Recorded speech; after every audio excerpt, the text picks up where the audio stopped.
धानोरी पुणे येथील अलंकार श्रावणी संदीप गुंड लिहितात, आज घरी पाहुणे खूप आले होते. माझी परीक्षा जवळली होती. त्या गोंधळात मला अभ्यास करता येईना म्हणून लायब्ररीमध्ये जाऊन बसले. पण पुस्तक वाचता वाचता मला झोप लागली. मग माझ्या घोरण्याच्या आवाजाने सगळे घाबरले. वा, अलंकार श्रावणी, अगदी मिश्किल अशी तुमची अलक आहे.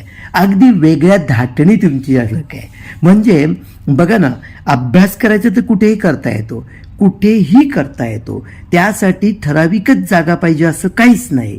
आणि अभ्यास करायचा नसेल तर अभ्यासाच्या जागेवर सुद्धा झोप येऊ शकते. म्हणजे केवढा विरोधाभास आपल्या कृतीयुक्तीमध्ये असतो हे तुम्ही सहजपणे मांडलत. म्हणजे खऱ्या अर्थाने तुम्ही अभ्यास करून मोठ्या झालात हा साक्षात्कार झाल्याशिवाय राहिला नाही.